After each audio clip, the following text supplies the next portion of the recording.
Waqt l-aħħar tislima li ngħatat lix-xandar veteran Norman Hamilton sar korteo li għadda minn quddiem bosta postijiet li fihom ħadem u ta' kontribut matul ħajtu.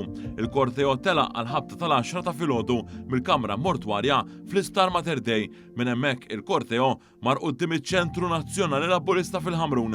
Hawnhekk il-korteo intlaqa minn delegazzjoni tal-amministrazzjoni tal-partit immexxija mid-deputat mexxej Laburista Elix Aġus Saliba.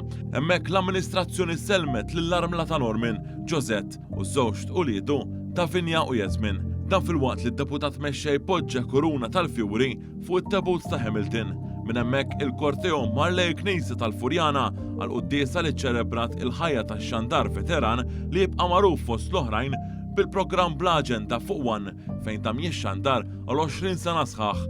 Wara it-tmiem tal-quddiesa, il-korteo ipproċeda l quddiem il-binja tax-Xandir Nazzjonali fi Gwardamanġa fejn hemmhekk Hamilton mhux biss mexxa l-istazzjon iżda wkoll kien l-ewwel preżentatur tiegħu fuq ir-radju. Eżattament wara il-korteo kompla l quddiem il-Kumpless One fejn ukoll intlaqa mit-tmexxija u l-ħaddiema tal-istazzjon, inklużi dawk li saru jafuh matul il-karriera tiegħu jew talmu minn għandu.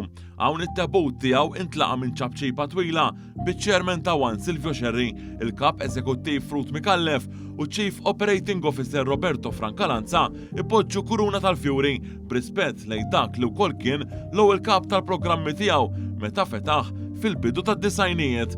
Preżenti wkoll fost il-ħaddiema ta' One kien hemm l-ex-Chairman ta' One Jason Mikallef, il-Kap tal-Aħbarijiet Joseph Karwana u l-Kap ta' One Radio Clint Bajjata.